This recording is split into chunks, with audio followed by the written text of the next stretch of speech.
Hello friends, Heidi here from Rain Country. God is good all the time. Well, I'm getting ready to start some eggs fermenting. One of my favorite ways to use up the excess eggs as we got them coming in, and it's one of my favorite snacks. And because of that, I wanted to talk about what I've been doing now to prepare my eggs so that they're very, very easy to peel. And this was based on some subscriber recommendations. I had two that I got most common, and that was on the video I did on preserving eggs, and I'll go ahead and link to that one down below in the description box. Don't forget to click on either show more right down here below my channel name or that little gray arrow right over here if you are on a smart device.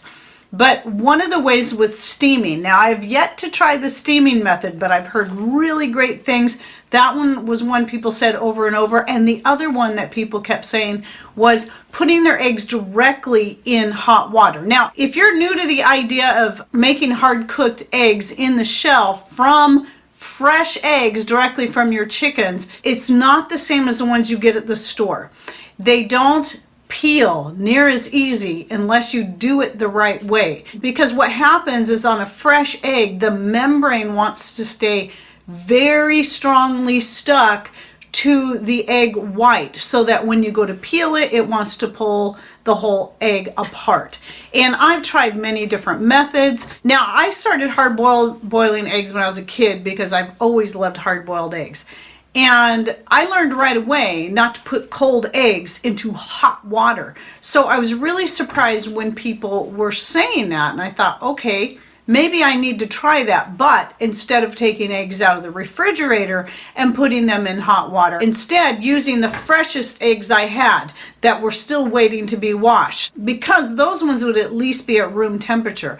So what I did was I went ahead and washed up a bunch of eggs and then went right to boiling them. While I was washing them, I had the water heating up on the stove. And also, I know that you got to be careful, because the way I've always done it was put the eggs in the pan, then fill it up with cold water so the water and the eggs can heat up together. But in this case, you're heating the water first. So, since the water's already in there, you don't want to just drop the eggs in there because they can hit the bottom and crack. And so what I did was I have these great silicone-ended tongs that my youngest son bought for me like 20 years ago. He was just a little boy, and these things are great. So because of the silicone on them, they make them really great for gripping rather than just your standard stainless steel ones. So what I was doing was carefully, one by one, lifting the eggs and then gently setting them down into the pan. It's actually easier to take the egg, stick it into the tongs, and then put it in there than to try to grab it at the right angle from the carton itself. So unless you already have them sitting in a bowl like this, you'll want to actually put the egg in manually into the tongs and then put them in there. And then allow the eggs to boil for about, I usually go closer to 15 minutes because I like to make sure my eggs are fully cooked all the way through. And then when it's done, I usually let them sit in the water, in the hot water, for maybe another 5 minutes, especially if I've only boiled them for 10. I might allow them to sit in that hot water for another 5 minutes. Then I just strained out the water, filled it up with cold water, and let it sit. I didn't do several rinsings and all that. I just let it sit in the cool water just to cool them down. And then right away, while they were still warm, I tried peeling one, and it peeled like a breeze. It was super easy. The rest I stuck in the fridge. And so right here are some I just took out of the fridge, and I'm going to show you how easy these are to peel.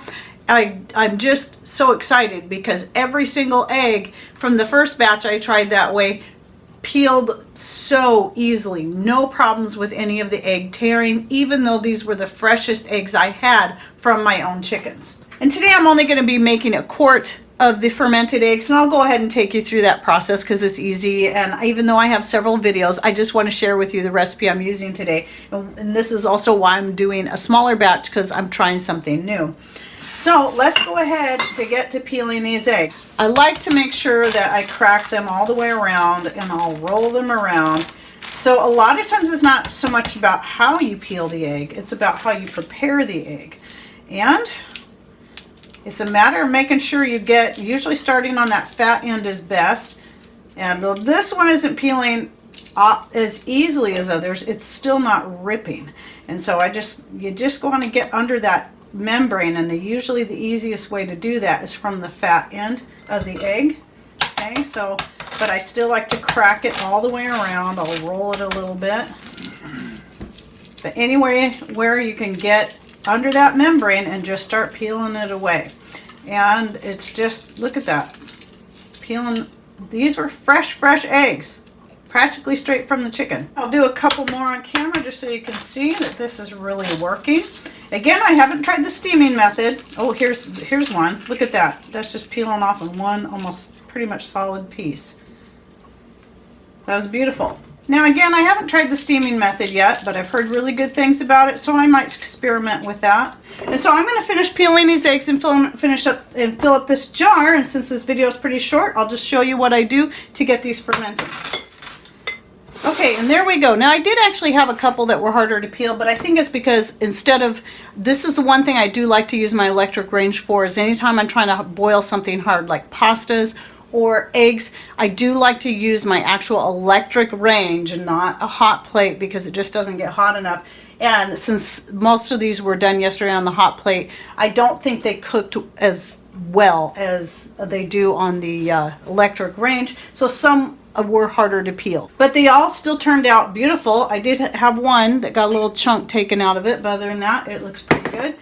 And so I do recommend also that you rinse your eggs after you peel them to make sure you're getting off all those little bits and pieces, which is what I usually do. I think I threw a couple in there that I didn't rinse because there was nothing stuck to them.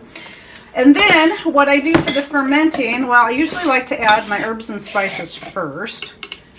And so I'm going to put in about a teaspoon for a quart of salt. This is the pink Himalayan salt right here. I'm going to put in about a tablespoon of granulated garlic. And what's going to make this one a little different is I'm adding some fresh lavender and thyme leaves directly from the garden.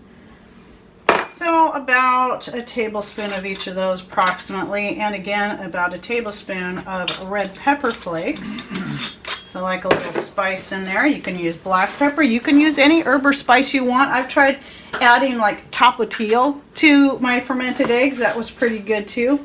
And then what I've got here is, if you remember my dandelion red clover fermentation starter, well, I was going to wait till the red clover started blooming, and it's got a while to go yet, and I really wanted to switch out the herbs in there, so I went ahead and strained out the old herbs and added some fresh dandelion flowers. And here's what it looked like when I first made it.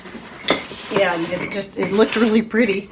And so anyway, to a quart jar of anything I'm fermenting, I like to put in a quarter cup of my fermentation starter at least. You can go higher if you want. It's not going to hurt anything to go higher. You just want a minimum of quarter cup per quart. So when I'm making wine or mead, I use a whole cup, maybe a little bit more of my fermentation starter.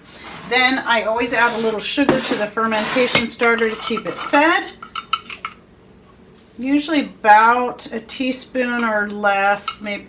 It just depends on how much of it I've used. So usually if I'm making wine or mead and I've had to take a whole cup out of there, I'll add about a tablespoon. And then I'll top this off with water, and then I'll let it sit on the counter for the rest of the day. If you want more information on making and using a fermentation starter and what you can use to make your fermentation starter, I'll link to that video down below. And then right here, I'm just going to top off this with my filtered rainwater, whatever clean water you've got. And then I'll put on a tight fitting lid. I'll crank it down kind of tight, and then I like to just sort of swish this stuff around and mix the spices, the salt, the garlic, lavender leaves, and the thyme in there real well. And I might do this once a day just to make sure it stays mixed up. And then I recommend just loosening that lid a little bit, just a little bit.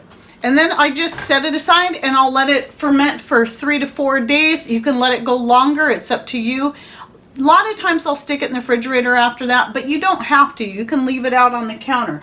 I do recommend working through those eggs within a week or two. It's not necessarily that they spoil, but they can take on a different consistency that might not be as pleasant. And some people have found that they can even start to kind of disintegrate. I usually work through them within a week no problem, because I love these things. I love hard-boiled eggs, period, but especially once they've been fermented with different types of spices to add even more flavor to it. So that's a trick I've been using to make the eggs easy to peel, was putting the eggs in the already boiling water and then doing the rest like I normally would. Okay, well, I hope you found this video helpful, and just add a bonus of fermenting eggs. And you can check out my other egg fermenting videos I'll be putting down below as well, and any other information I can think to put in there, including the fermentation starter. Don't forget that one. All right, well, hope you enjoyed this video. Thanks for watching. Take care, and God bless.